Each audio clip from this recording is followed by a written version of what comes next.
Hey everybody, this is John for Pioneer Nexus MTG coming at you with a little bit of a different video. This time we're going to do a matchup breakdown. This time starting with Mono Green Devotion versus Red Black Midrange, two of the premier decks in the format. As a friendly reminder, if you do like informative Pioneer based content, please consider subscribing to the channel, giving it a thumbs up, and leaving a constructive comment down below. So this has been one of the preeminent matchups throughout Pioneer since the banning of Winota, and that is Red Black Midrange versus Mono Green Devotion. This is a matchup that historically has favored Mono Green Devotion because it kind of goes over the top of what this Red Black Midrange deck is doing. After watching quite a few matchups and playing some amount, especially from the Mono Green side previously, kind of wanted to break down the matchup a little bit for you guys. Basically, it comes down to that Red Black is the aggressor in the format, and Mono Green is kind of the pseudo control deck in the format. So the matchups where Mono Green tends to win tends to be ones where they snowball and do their game plan, and then they just kind of go over the top of whatever Red Black happens to be doing. The games where Red Black tends to win tends to be a little bit of disruption backed up by quite a bit of pressure. The best starts for Red Black tends to be ones with Bloodtide Harvester, sometimes Tenacious Underdog into one of your 3-drops, whether it be Graveyard Trespasser, Fable of the Mirror Breaker, or Bone Crusher Giant, getting down like 6 to 10 points worth of pressure, and then killing a couple of your opponent's key cards, and then trying to close out the game very quickly. One of the best strategies against Mono Green tends to be the aggressive disruptive decks, decks like Spirits and such, and Red Black can kind of do a bad impression of that, although there are some certain key cards from the Mono Green side that Red Black cannot generally answer. The key cards from Red Black side tends to be the cards of Thoughtseize, and then any type of additional disruption you have of that kind out of the sideboard, and then cards like Dreadbore or things like Hero's Downfall, different things that just happen to kill anything cleanly and not be a damage-based removal spell. Things from the Mono Green side that tend to be key cards, we'll cover that when we're taking a look at the Mono Green list. As far as the game one itself, in game one, the advantage probably lies with Mono Green, as Red Black has a much wider variety of hands that can keep, and often can't mulligan to an aggressive hand against Mono Green that would do against an open field. That said, if they do have knowledge of what matchup they're playing against, they can mulligans to hands that are like Thoughtseize and the Bloodtide Harvester into 3-drop threat into a couple of removal spells to try to win the game. As far as cards you board out, some lists I've seen board out things like Bone Crusher Giant just because the stomp doesn't measure up quite well. Obviously, you would board out Unlicensed Hearse, as that is a card that's kind of useless in this matchup. Cut to Ribbons as being a damage-based removal spell might also be something else you cut. Another card you might consider cutting is either Graveyard Trespasser or Fable the Mirror Breaker in some numbers. As far as the list that we're looking at here, the cards that I would bring in would be, at least considering, would be Damping Sphere, although it's not the best. It does slow down Nykthos.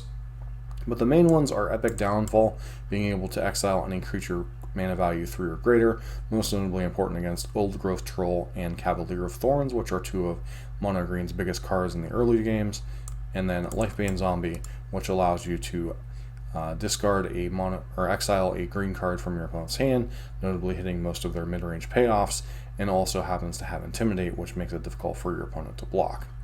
So, I would remove some amount of your, this potentially Tenacious Underdog. That's what some people like Aspiring Spike like to do, although I would tend to keep in the 3-2 beater simply because you want early pressure as quickly as possible, and I might shave on some of your other 3-drops to get Lifebane Zombie into the deck, and then Bone Crusher Giant, while the stomp isn't particularly relevant, especially if you have an early Fatal Push for their mana dork, still the 4/3 body could be relevant against them. Another card you might consider is Goblin Dark Dwellers, as it might be a little bit too slow, although you do need a little bit of late game against them, as sometimes a copy of Storm the Festivals, you might have to fight through that, so it could be important to have access to that. Chandra, obviously being important, has kind of as a mid-range threat and also a removal spell for some of their creatures. Kalidas can be relevant, exiling some of their creatures, especially Cavalier of Thorns, not getting the trigger to buy something back from the graveyard. All of these are kind of important to what the matchup is. Once again, you are the aggressor in the matchup, and it's your responsibility to mulligan to kind of an aggressive plus disruption hand, which, while this deck does very good at killing a bunch of small creatures, it can struggle with killing a bunch of big beefy green boys like we will see out of Mono Green. And then beyond that, there are other cards you could bring in. You could either bring in more copies of Dreadbore, you could bring in more unrestricted black removal, just as ways to remove your opponent's things. And then also, playing things like a Grafdigger's Cage against Storm the Festival Flashback could be relevant, although probably not the best card to be sideboarding in that particular matchup. From the mono-green side, mono-green basically doesn't sideboard in any matchup because of access to Karn the Great Creator, and most of mono-green's game plan is about getting down their early mana acceleration into their mid-range threats like Old Growth Troll, Blue Granos, and Cavalier of Thorns, and then eventually overwhelming you with Storm the Festival. One of the main strategies from the red-black side is to kill most of the mana dorks, so kill an early Elvish Mystic, kill an early Llanowar Elves. You can't really interact with Caryatid or Wolfwillow Haven in any meaningful way, but keeping them off of their one-drop accelerant tends to make their early plays a little bit more awkward. Kiora can be a little bit difficult to kill and often isn't worth the time to kill it if you can kill your opponent's things. The main thing you want to do is either kill their early mana dorks or keep their big beefy threats like Old Growth Troll and Cavalier of Thorns off the field and just kind of tempo your opponent out by killing their planeswalkers and then killing them. The problem is if you take too long, killing a Karn the Great Creator after it's gotten a card, or killing a Nissa or a Kiora, is oftentimes if they get to 6 mana and the board is at a relative parity, Storm the Festival can help them either catch up on the board by hitting, say, a Cavalier of Thorns and an Old Growth Troll, or saying a Karn and a Kiora and then untapping something and then kind of going nuts from there. Oftentimes mono green can operate from a low mana base if you're not killing them fairly quickly, and Storm the Festival is one of the key cards in the matchup that you need to be aware of, hence why you leave in things like Thoughtseize and stuff, or just being able to disrupt their curve is one of red-black's main things. As far as the sideboard, there isn't a ton that this deck brings in against them. You might sideboard in a Pithing Needle for a Chandra, you might bring in the Sky Sovereign to kill a bunch of their creatures, but oftentimes mono green just wins on the basis of its main deck just being an over-the-top mid-range ramp deck that kind of outdoes what red-black does. That's kind of how you attack the red-black matchup from the format, is you often have to go over the top of it as it's just really too good at kind of overpowering other creature decks, making it one of the best decks in the format. As far as the matchup overall, as I've kind of discussed before, mono green is just trying to execute its main game plan, kind of go over the top of what red-black does. Red-black is kind of forced into this role where it's the aggressive deck, where it's used to kind of being the control deck against a lot of the other creature-based decks. So, it kind of puts it in a role that's not the best suited for. Decks like Spirits or Mono Red tend to be in a lot better situations when they're trying to play this kind of tempo aggro game, whereas red-black is more built to kill a threat, kill a threat, kill a threat, play a threat, win the game.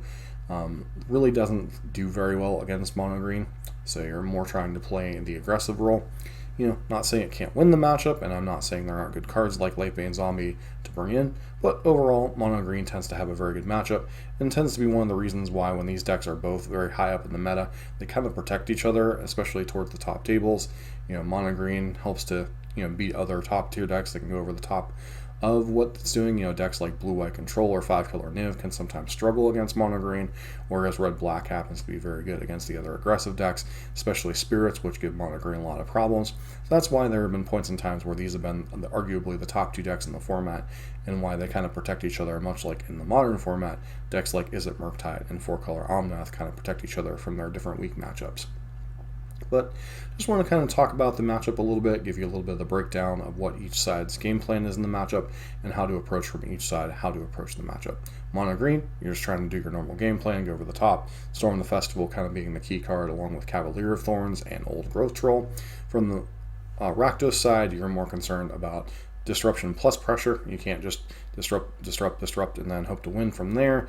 This deck mono green often plays very well off the top of the deck, which is something that Rakdos is trying to get into the mid game to do. And oftentimes the go over the top threats for Rakdos, things like Goblin Dark Dwellers or Chandra, don't necessarily match up against cards like Storm the Festival and Karn the Great Creator as far as what they do in terms of the execution of the game plan.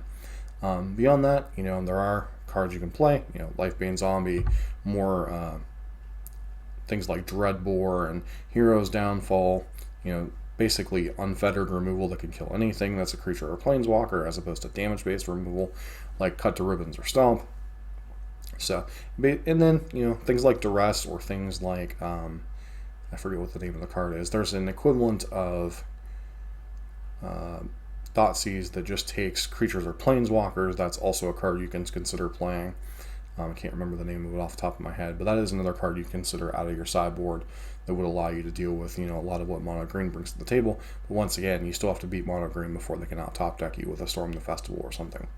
And then, obviously, you need to kill the early mana dorks, especially the Elvish Mystics and Llanowar Elves, as you can't usually interact with Woolhaven and Sylvan Carrion once they're in play.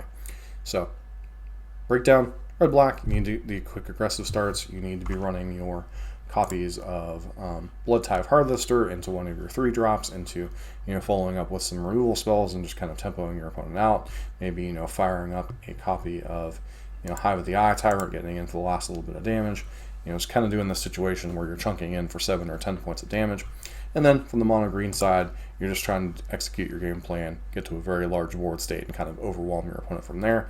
As oftentimes, once you get an overwhelming board, they really lack the ability to close out the last little bit of reach, other than things like Stomp and maybe Kolaghan's Command as a little bit of reach out of their decks, so they don't tend to play a lot of burn. But this is our first matchup breakdown for the Pioneer format, which is mono green versus red-black midrange. As a friendly reminder, if you do like this kind of content, please consider subscribing to the channel, giving us a thumbs up, and leaving a constructive comment down below.